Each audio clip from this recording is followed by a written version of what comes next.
What's going on, everybody? AJ here, and today I'm going to talk about the 5 biggest mistakes I made while trying to launch my Amazon business.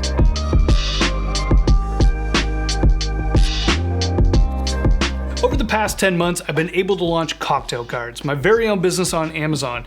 It's been absolutely incredible, and I even raised over $44,000 to where I was able to launch the business with no money. And I'll make sure to link a video to that where I break that down step by step, but it's really important to understand that there were a lot of roadblocks along the way and a couple of mistakes I made that cost me quite a bit of money. My first mistake is not outsourcing any of my work and trying to do it all on my own. Now, I knew I wasn't going to manufacture the product, but I did try to design the product early on, and after a couple months I had to admit that it looked horrible and I just was not going to be able to do this, so I did have to go hire a designer. Now, that was pretty obvious, and it's probably pretty obvious to you, but there's also some other things I could have outsourced that are not so obvious. For instance, I utilized social media to raise all of the money for this business, and I was doing all the video recording, video editing, and I was also responding to each and every comment I had on Facebook, YouTube, Instagram, and TikTok.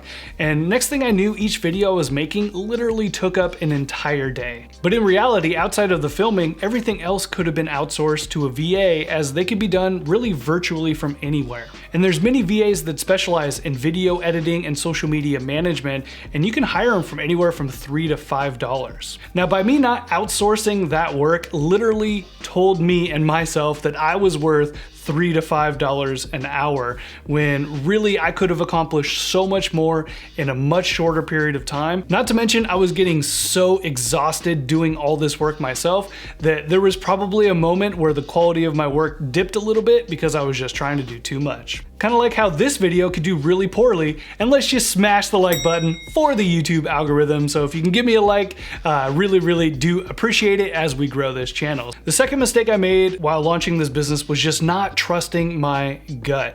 There were a lot of decisions that could have been done a lot faster, things that we had to go back to and redo because I just didn't trust my gut. For instance, I decided I want to put a QR code on each of these cards where you can scan with your phone and it would take you to a video where I show you how to make the cocktail.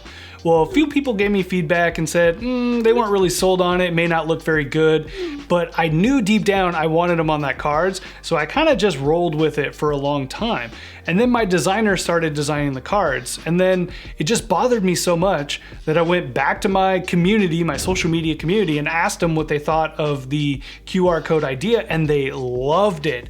So we decided to go with the QR code, but of course the designer had to redesign the cards, put the QR code on all the cards, and it definitely added like an extra couple weeks of delay.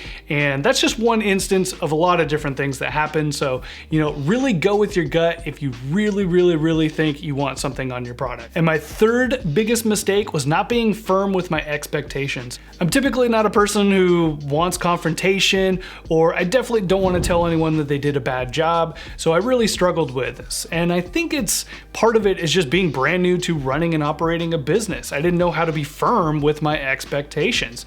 And it actually not only made it harder for me and made this process longer, but it actually made it harder for the people that were working with me to get their job done if I wasn't being clear and concise up front. Luckily, that was something that I learned pretty quickly, that it's like, okay, don't feel weird or don't feel shy to, affirm what your expectations are. Now, I did this completely out of respect, and I think that they also gained much more respect for me for just, by the end of this project, not BSing around what I want and telling them exactly how to fix the problem. Now, my fourth biggest mistake that probably cost me anywhere from $5,000 to $10,000 is that I'm just not gonna please everybody. Now, a good example of this is when I got my first order. Now, I did 700 units by plane and 800 units by ocean.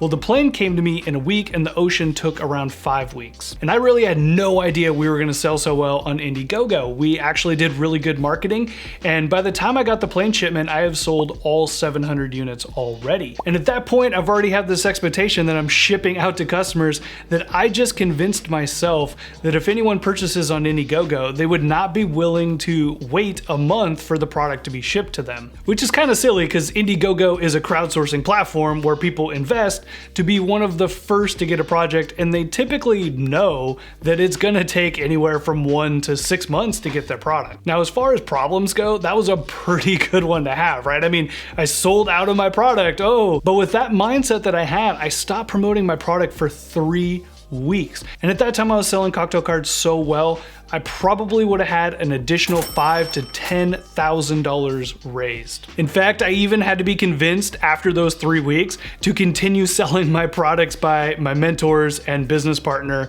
It was kind of funny, but also, missing out on that much money, it's no joke, it's real, and it was a really, really valuable lesson for me. And lesson number 5 is treating this whole thing like a real business from the beginning. For me, it was really hard to think of this as a real business until money actually started coming in about 5 to 6 months later.